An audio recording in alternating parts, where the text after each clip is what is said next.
Today, we're taking a tour of my custom Skyblock world, showcasing every one of the builds for those who have been asking to see them without having to play the world. Surface islands, underground islands, beach islands, space islands, and so much more lie up ahead, so let's jump straight into it.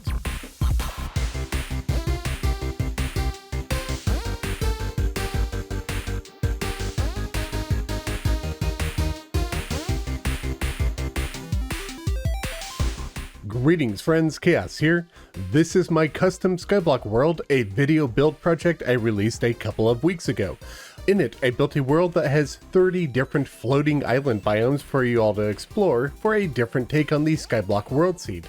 If you missed that video, there's a link to it in the description, and if you want to check it out yourself in-game, I'll leave a download for that in the description as well. In the build and release video, I only showed a handful of the islands that were built because I wanted to have a lot for people to find.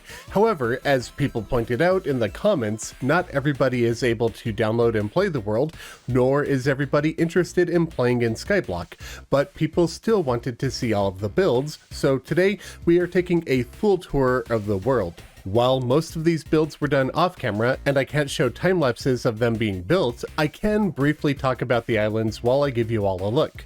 Before we get into it, be sure to leave a like, comment, and subscribe to help our standing with the AI overlord, and to make it less likely that you'll miss future content, like the stone block pellet video I have coming out tomorrow. Also, before we get started, I have wanted to do that since I built this world. As you can see, I'm going to be also showing off islands that I built in the original video, although briefly, as I do want to completely tour the Skyblock world. I'm going to be showing islands in the order that I run into them, so you'll get a general idea of what's next to what. And I'm going to only talk about each island for around 30 seconds so that we'll go from island to island quickly, but this is still going to be a rather lengthy video, simply because there are so many builds in this world and there's a lot to cover. So to kick us off, we have the desert. I wanted to have a pyramid be the key part of this island because in normal Skyblock worlds we can't get the pyramid. I love the look of forbidden blocks and furniture, so I included them, though I made sure to not give you enough of the block for you to shimmer and get full forbidden fragments, as they are a hard mode material. I intentionally placed magic sand droppers on the bottom side of the island so that it could help you find the desert when you're platforming below. Next up is the Harpy Sky Island. This small custom tree features a harpy nest with dream catchers and a bed that acts as a nest. The loot in this island is standard to the Sky Islands that you normally find in normal worlds. In fact, I didn't pick any of the loot for any of these islands. I generated a world, and then I copied the loot of dozens of chests to paste around the world here and there. As a side note, that fairy log is actually a fairy log, not the Rebel Maker version, so it is not decorative and it will spawn fairies at night. While I move on to the next island, this is a good time to make a pit stop and show you some of these mini islands that I have scattered all around the world.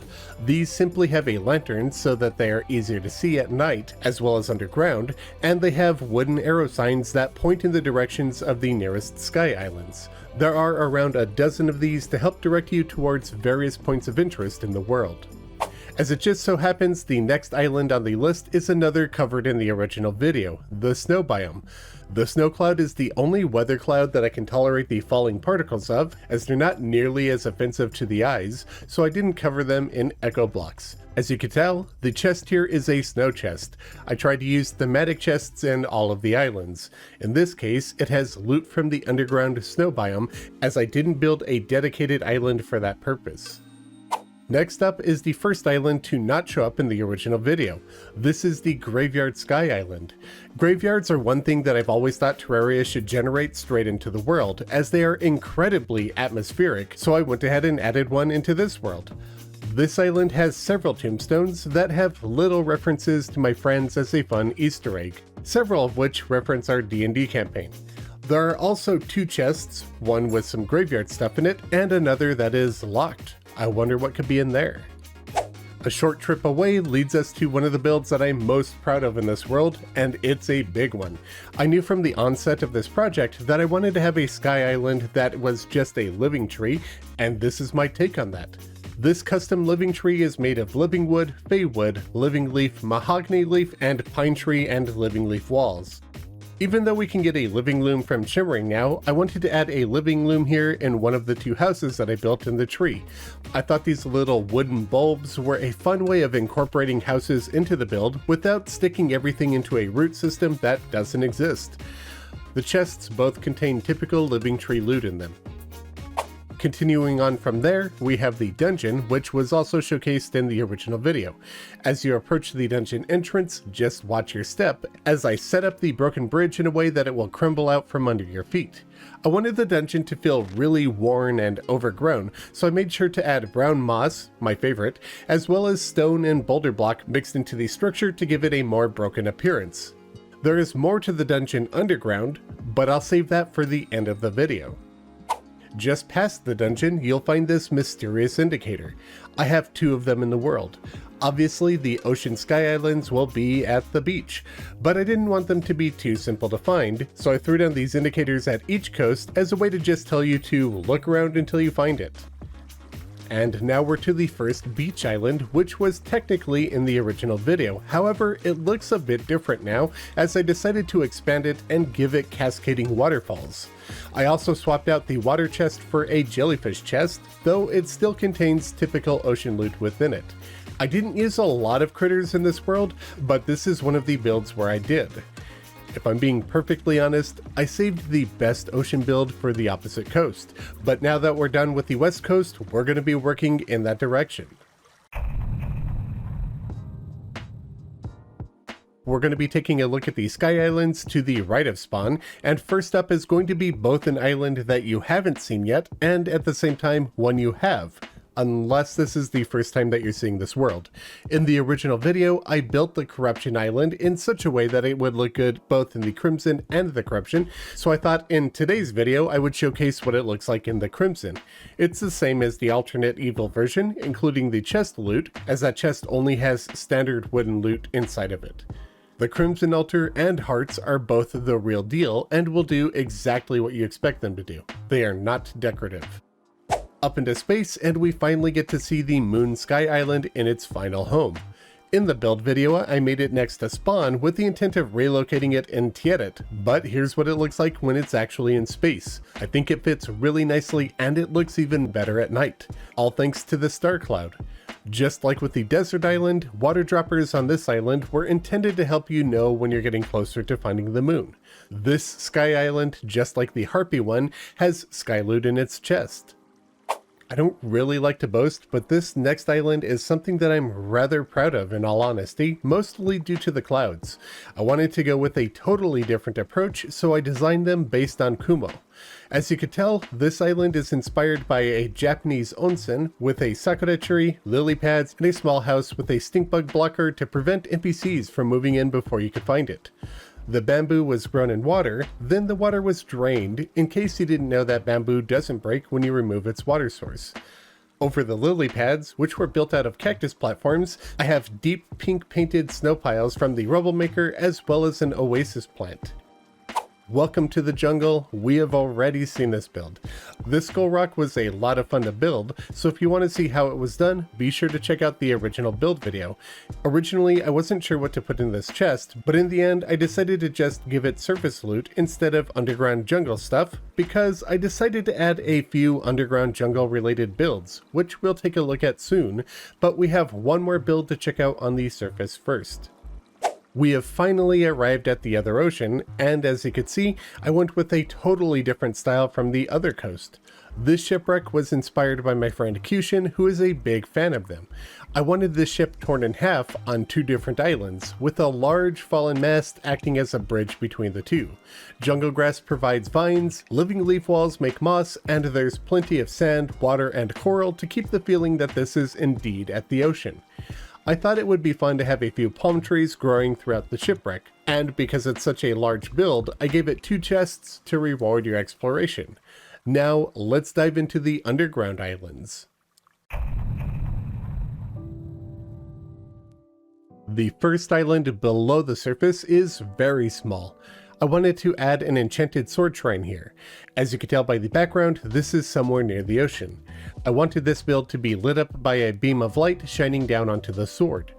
To pull this off, I used echo-coated and actuated jellyfish blocks. The higher ones are painted black, then gray, then white as you get closer. Then I added some echo-coated diamond gem spark walls under the stone in the shrine, and I illuminate coated the sword itself, causing the entire thing to feel like a beam of light is shining down on it. Since there is a lot of light here, I thought it'd be fun to have a patch of grass as well. Next up is another island that we've seen before, but we haven't seen it at its final home. The shimmer has been moved into the cavern. The original one did not have enough shimmer in it to cause the biome, which I didn't find out until I located it underground, so I had to add another island to it in order to get enough shimmer to trigger the biome change, but I think it's even better this way. I'm not always a huge fan of super colorful builds, but I love the way that the rainbow cloud works with shimmer, and I'm kind of surprised that that's not what they went with the original vanilla Skyblock. This thorny bramble of an island is one of the 3 underground jungle builds that I added, and this one is a twist on the usual living mahogany trees. I already built one massive tree in this world, and I didn't really feel like doing another, so I thought of a different way of providing a chest that had the living mahogany loot in it, and that was to make this pile of thorns. Now, be extra careful here, these thorns are very deadly. The next jungle island is also the only sky island in the world where the entire build is below the clouds rather than resting on top of them. This beehive is something I really wanted to give as an option so that you could fight the queen bee in a more natural setting. Since hive blocks count towards the jungle, she won't immediately enrage. I also added a single amber gem spark wall below the bee larva so that this island could be more easily found in the darkness. Now we find ourselves in front of the jungle temple. This version is much more deadly if you're not careful. It is loaded with traps. When you walk in the door, you'll immediately be shot by a dart if you're not paying attention. I added cracked bricks to it that will drop you onto wooden spikes below. Some of the chests are even fake and they might burn you if you're not careful. Spear traps line the ceilings, and when you get to the golem's chamber, you'll have to be extra careful with these spiky ball traps. I wanted to include an underground glowing mushroom biome in the world as well. Here, we can not only get more mushrooms, but we can find a couple of statues and loot you would normally find in a glowing mushroom cabin chest. Just be careful, as I did add some traps throughout the world, including some special boulders that might haunt you if you're not paying attention. The next underground sky island shows how I feel about you all and this awesome community. The heart-shaped island provides 3 life crystals, 3 heart statues for your boss arenas, and a chest of loot. I placed ruby gem spark wall behind the blocks to make this island glow red and stand out. The last underground sky island on the east coast is the marble biome, and I wanted to go with a totally different approach than the ones that we have in vanilla worlds, so I built a small ruined coliseum. There are a couple of statues, some pots, a chest with marble cabin loot in it, and a ton of debris. I feel like this could actually be something that would spawn in the real world and look quite nice. Also to MJ, thank you very much for your feedback on this build to help make it even better. I really appreciate it. Okay, technically I lied to you in the transition screen, as this underground sky island is neither on the east coast nor the west coast. This is below spawn in the middle of the world. This glowing moss cavern provides a few gem trees, an imp statue, underground cabin loot, and it has a sign that lists every single island cluster in the world, 29 in total, as it combines the 2 dungeons together to work as a checklist for any potential players. Jumping down from this island and that title screen will lie to you one more time, because this island is also directly below spawn. We could finally see the underworld sky island in hell, and I think it really comes together here even better than where we saw it on the surface when I built it. I also added a locked shadow chest and a hell forge so that both of those options could be obtained by exploration rather than just boss slaying and fishing. No more title screen lies now, as we're heading to the west from here. Lava is the continued theme for the next island, as I built a volcano, another biome that I wish we had in Terraria, though I would actually place it on the surface in a normal world. I just wanted to have more diversity underground for this custom Skyblock world. It has a lot of the same materials as the Underworld island does, with a different twist, and there is a chest with goodies in it somewhere here. We're onto the Granite Sky Island, and this is the only build in the entire world that doesn't utilize clouds. I wanted one island cluster with just floating rocks, and I felt this was the biome to do it in. To make the granite islands stand out even more, I added some sapphire gemspark walls behind the upper parts of the island. The chest contains what you'd expect in a normal granite biome. We had the Heart Island earlier, now we have the Star Island. The star-shaped rock has a couple of mana stars for you to collect, in case you hadn't already maxed out your mana by the time you get here. The clouds are painted to be sky blue, there's a chest with cabin loot, and there are 3 star statues for your boss arena needs. Just watch your step when you're walking around, as there are a couple of dart traps waiting to surprise the greedy. This tiny little island is the underground desert compressed to one lucrative space. There's a vast statue, an underground desert chest, and even dig toys. Though it will likely not be super helpful for you in this world, I just love the way that it looks, so I wanted to include it.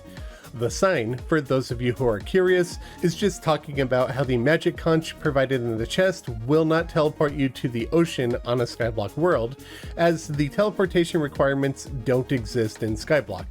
Hopefully that gets changed in the future.